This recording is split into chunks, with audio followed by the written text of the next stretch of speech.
సభను ప్రారంభిద్దాం. ముందుగా కనకవర్ధన్ గారిని మాట్లాడవచ్చు.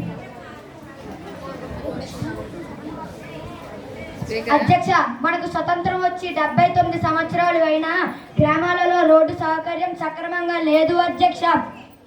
వాటి వలన గుంతలు ఏర్పడి రోజు రోజుకి ఎన్నో యాక్సిడెంట్లు కూడా జరుగుతున్నాయి అధ్యక్ష.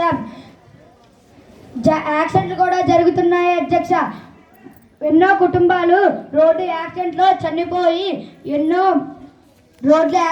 చనిపోయి రోడ్ల మీద పడుతున్నారు అధ్యక్ష.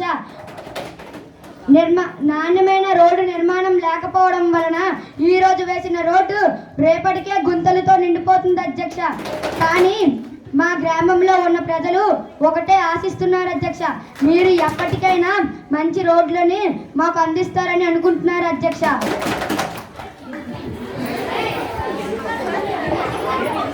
రోడ్ శాఖ మంత్రి గారిని మాట్లాడవలసిందిగా కోరుతున్నా. అధ్యక్ష, మా ప్రభుత్వ హయాంలో 2,343 కిలోమీటర్లు గ్రామస్తులకు రోడ్లు వేసుకుంటూ వెళ్తున్నాం అధ్యక్ష. సిమెంట్ మరియు తార్ రోడ్లు కూడా వేయడం జరిగింది అధ్యక్ష. మా ప్రధానమంత్రి రోడ్ల కోసం ఎంత ఖర్చు పెట్టారో తెలుసు అధ్యక్ష. దాని ధర అక్షరాలు 743 కోట్లు అయింది అధ్యక్ష. కొండ ప్రాంతంలో రోడ్డు నిర్మాణాలు సరిగ్గా లేకపోవడం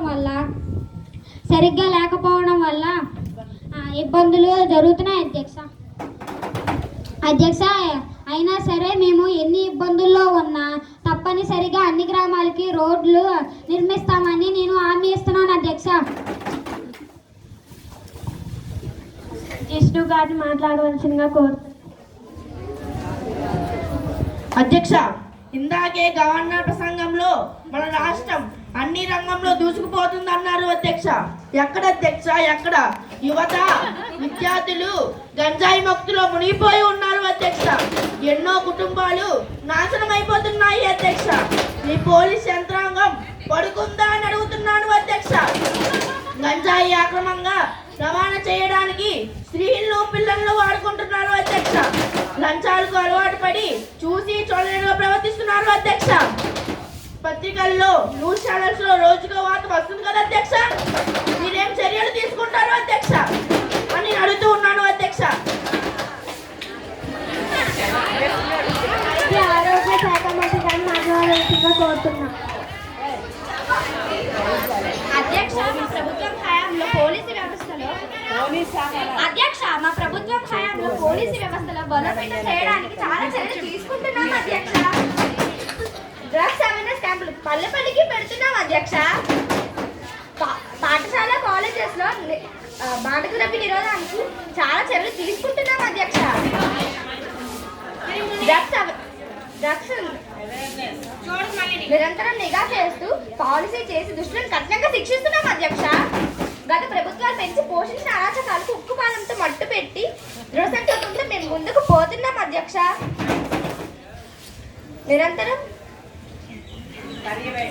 నిరంతరం పర్యవేక్షణలో ప్రశాంతంగా ముందుకు సాగేలా మేము చాలా చర్యలు తీసుకుంటున్నాం అధ్యక్ష. మంత్రి గారు మాట్లాడవలసిందిగా కోరుతున్నా. ఏమిటి అధ్యక్ష, ఇది ఆత్మహత్యల ప్రభుత్వమా అని నేను అడుగుతున్నాను అధ్యక్ష. తేదీ 7వ తారీఖున 8వ నెల 2025న పిసినగాడు గ్రామంలో ఒక రైతు కుటుంబంలో రంగయ్య ఆత్మహత్య. ఇది మీకు కనబడట్లేదు అధ్యక్ష. 7వ తారీఖున 8వ నెల 2024న గుంటూరు జిల్లాలోని రైతు కుటుంబంలో కుటుంబం అంతా పురుగుల మందు తాగి ఆత్మహత్య. ఇది మీకు ఎప్పటికీ కనిపించదా అధ్యక్ష? తుఫానుల కారణంగా పంటలు మొత్తం పోయి రైతులంతా కుమిలిపోతున్నారు అధ్యక్ష. భూములు రిజిస్ట్రేషన్ కావడం లేదని ఎంఆర్ఓ ఆఫీసుల వద్ద రైతులు ఆందోళన పడుతూ ధర్నాలు చేస్తున్నారు అధ్యక్ష. ఇది మీకు ఎప్పటికీ కనిపించదా అధ్యక్ష? అలాగే నకిలీ విత్తనాలు వ్యాపారాలు రాష్ట్రంలోని రోజు రోజుకి పెరిగి రైతులు ఎంతో మోసపోతున్నారు అధ్యక్ష. ఇది మీకు ఎప్పటికీ కనిపించదా అధ్యక్ష? ఇంకా అధికారంలోకి వస్తే మీరు ఇచ్చిన 3 నెలల హామీ ఏమైపోయిందని అడుగుతున్నాను అధ్యక్ష. రాష్ట్రంలోని మీరు ఎంతో హామీ ఇచ్చారని అందరూ రైతులు ఎంతో ఆనందపడిపోతున్నారు అధ్యక్ష. ఇది ఎప్పటికీ నిజం కాదు అధ్యక్ష. అధ్యక్ష, రైతులు మీ హామీ నెరవేరుస్తారని ఎంత ఎదురు చూస్తున్నారు అధ్యక్ష. ఇది మీకు ఎప్పటికీ అర్థం కావట్లేదు అధ్యక్ష. రైతులు మీ హామీ గురించి ఎంతో నెరవేరుస్తున్నారని ఆందోళన పడుతున్నారు అధ్యక్ష. ఇది మీకు ఎప్పటికీ అర్థం కాదు అధ్యక్ష. రైతుల సమస్యలు ఏంటో తెలుసుకొని నెరవేర్చండి అధ్యక్ష. వ్యవసాయ శాఖ మంత్రి గారిని మాట్లాడవలసిందిగా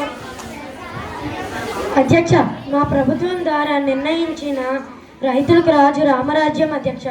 రైతు సంక్షేమంకు ప్రధాన వ్యక్తి అధ్యక్ష. రైతు సంతృప్తికరమైన కోసం ఎంఎస్పీలు ప్రకటిస్తున్నాం అధ్యక్ష. రైతుల భరోసా పథకం ద్వారా 200 కోట్ల 36,24,000 రైతులకు పంపిణీ చేశాం అధ్యక్ష.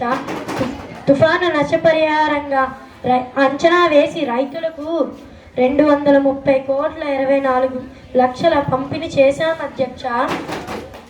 ఉచిత మేలు రకం విత్తనాలు రైతు సంఘాలకు పంపిణీ చేశాం అధ్యక్ష. రైతుల నదులను అనుసరించి ఆనకట్టుల ద్వారా 230 కిలోమీటర్ల వరకు నీరును పంపిణీ చేశాం అధ్యక్ష. రైతు సంక్షేమం ముందుకు వచ్చి రైతులకు అండగా ఉంటామని హామీ ఇస్తున్నాం అధ్యక్ష. గ్రీష్మ గారిని మాట్లాడవలసిందిగా కోరుతున్నాను. అధ్యక్ష, అమ్మ భాష అంతరించిపోతుంది అధ్యక్ష. ఇంగ్లీష్ భాష వ్యామోహంతో ప్రభుత్వాలు మాతృభాషను పక్కన పెడుతున్నారు అధ్యక్ష. దేశ భాషలందు తెలుగు లెస్స అని శ్రీకృష్ణదేవర పొగిడిన మన భాష అధ్యక్ష.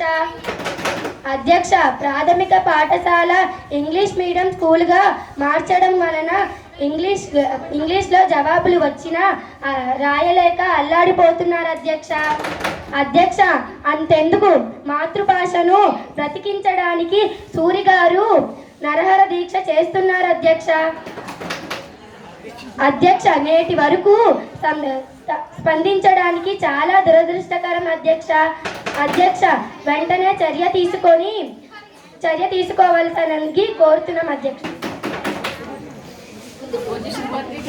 విద్యాశాఖ మంత్రి గారు మాట్లాడారు. అధ్యక్ష, మేము మాతృభాషకు వ్యతిరేకలం కాదు అధ్యక్ష. మాకు మన భాషపై అభిమానం ఉంది అధ్యక్ష. రాష్ట్ర ప్రభుత్వ ఉత్తర ప్రతుత్రాల్లో తెలుగులో జరగాలని ఆదేశించడం జరిగింది అధ్యక్ష. ప్రతి సంవత్సరం మాతృభాష ఉత్సవాలు జరిపే ఆనవాయితీ తెచ్చింది మేము అధ్యక్ష. అంతెందుకు, సదారు ఎమ్మెల్యే గారి పిల్లలు ఏ మీడియంలో చదువుతున్నారు అధ్యక్ష? ఇంగ్లీష్ మీడియం కావాలా? తెలుగు మీడియం చదవరా? మీకు నా యోచన విద్యార్థులకు భవిష్యత్తును దృష్టిలో పెట్టుకొని తల్లిదండ్రుల కోరిక మేరకు అని పాఠశాలను ఇంగ్లీష్ మీడియం చెయ్యడం జరిగింది అధ్యక్ష. అయినా సరే సభ్యుల సలహా మేరకు మేము ఈ విషయంపై పునరాలోచన చేస్తామని హామీ ఇస్తున్నాము అధ్యక్ష. మహిమా గారిని మాట్లాడవలసిందిగా కోరుతున్నాను.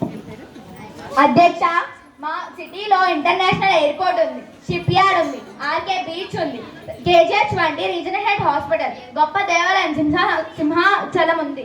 కానీ అధ్యక్ష, మా పట్టణంలో సరైన రోడ్డు లేక ఇబ్బందులు పడుతున్నాం అధ్యక్ష. నేవీ, ఎయిర్ ఫోర్స్, మార్కెట్స్ అన్నీ ఉన్నాయి అధ్యక్ష. నగరానికి నడిగొడ్డునే ఉన్న నరకాన్ని చూస్తున్నాం అధ్యక్ష. అధికార పార్టీ వాళ్ళు అమతుల్యాన్ని అందరూ హైవే రోడ్డు మీద చూపుతున్నారు. మా కొత్తపాల గ్రామ రోడ్డుపై సౌద తల్లి ప్రేమను చూపుతున్నారు అధ్యక్ష. దీనిపై అనేక సార్లు ఆర్ఎస్బికి, మున్సిపాలిటీ కమిటీ ఆఫీసర్స్కి ఎన్నోసార్లు విన్నవించుకున్నాము. కానీ ఇంతవరకు జవాబు రాలేదు అధ్యక్ష. ఇది ఎలా పరిష్కరించాలో చెప్పవలసిందిగా కోరుతున్నాం అధ్యక్ష. పట్టణ రోడ్డు శాఖ మంత్రి గారిని మాట్లాడవలసిన. అధ్యక్ష, ఈ విషయం మా దృష్టికి సంబంధిత గ్రామ ఎమ్మెల్యే గారు తీసుకుని వచ్చారు అధ్యక్ష. మా ప్రభుత్వం వచ్చిన తర్వాత ప్రధానమంత్రి గారు గ్రామాలకు 3,87,694 కిలోమీటర్ల రహదారి నిర్మాణ పనులు చేశాం అధ్యక్ష. అంతెందుకు, ఏజెన్సీ ప్రాంతాలకు 58,698 కిలోమీటర్ల రోడ్లను అత్యంత అందంగా తీర్చిదిద్దాం అధ్యక్ష. అయితే ఈ గ్రామ సమస్య ఏమిటంటే గ్రామస్తులు వెళ్లే రోడ్డులోని కొంత భాగం రైల్వే వారి ఆధీనంలో ఉంది అధ్యక్ష. మా రైల్వే శాఖ మంత్రితో చర్చించి మా విన్నపాన్ని చెప్పి అనుమతి తీసుకొని ఖచ్చితంగా ఈ సంవత్సరం ఈ గ్రామంకి రోడ్డు వేస్తామని హామీ ఇస్తున్నాను అధ్యక్ష. ఈనాటి ఈ సమావేశం ఇంతటితో ముగిసింది. లేవాలండి, వాళ్ళు లేవాలి కదా.